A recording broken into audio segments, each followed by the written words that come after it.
கோலி talk Kollywood news. தமன்னாவோட mega படம் mega hero target. கேடி வியாபாரி கல்லூரி படங்கள்ல அப்போதைய வளர்ந்து வந்த ஹீரோக்களோட நடிச்ச தமன்னா படிக்காதவன் படத்துல தனுஷ், அயன் படத்துல சூர்யாவோட ஜோடி சேர்ந்தாங்க.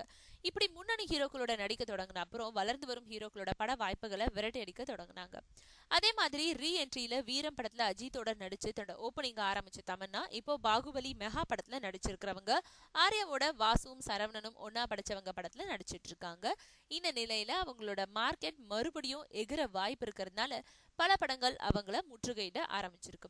அப்படி தமன்னாவை தேடி போகும் படங்கள் பெரும்பாலும் இரண்டாம் தட்டு ஹீரோக்களோட படங்களாகவே இருக்காம்.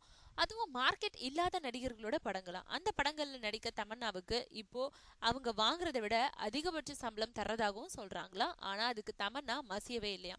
காசுக்கு ஆசைப்பட்டு மார்க்கெட் இல்லாதவங்களோட நடிச்சா சீக்கிரமே காணாம போயிடுவோன்னு அந்த படங்களை திருப்பி அனுப்பிக்கிட்டு இருக்காங்க. வருடம் 2 படத்துல நடிச்சாலும் போதும், மெகா படம் மெகா ஹீரோக்கள் தான் என்னோட டார்கெட்னு உரக்க சொல்லிக்கிட்டு இருக்காங்க தமன்னா.